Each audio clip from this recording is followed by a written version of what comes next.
Hello guys, কেমন আছেন আপনারা? তো আমি একজন দাদার সাথে ইন্টারভিউ নিব। তো দাদা দেখি কি বলে। দাদা, আপনি কেমন আছেন? ভালো আছি। ভালো আছেন। আপনি কিছু বলবেন যে টাকাটা কোন জায়গা থেকে তুললেন? বলতে বলবো হ্যাঁ, কোন? মুসলিম ভাষা তেমনি বলতে আমি কি হ্যাঁ, আপনার বাসা ক্যামেরার দিকে সাইড করুন, মোবাইল দিকে সাইড করুন, মোবাইলের দিকে।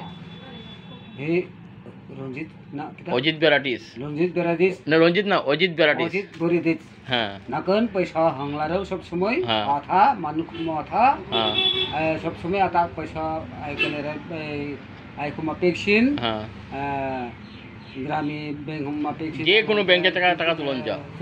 যে কোনো ব্যাংক দা ফ্যাঁ পেকশে আতা এটিএম দিয়েও টাকা তুলন যাও। ATM আতা কুমা পেকশিন ফ্যাং মা থাকছেম হ্যাঁ নাকান সব সময় যে আই মি নাকান ফ্যাং সব সময় লারাং হ্যাঁ, ngalaw পানও খাইতে পারে। pathaikom kwai sada kham sok thei nakan I chino jagno mak nan mol kan atak manot jem manyat jem nakan phek lar সবাই আসবেন, ঠিক না? bol ঠিক আছে। বাই নমস্কার, সবাইকে নমস্কার দিচ্ছেন না? ধন্যবাদ ধন্যবাদ ধন্যবাদ, থ্যাংক ইউ। সবাইকে নমস্কার। দাদা বলেছে কি সবাই অজিত বেরাটিস দোকানে আসবেন। ঠিক আছে, থ্যাংক ইউ, ভালো থাকবেন, নমস্কার।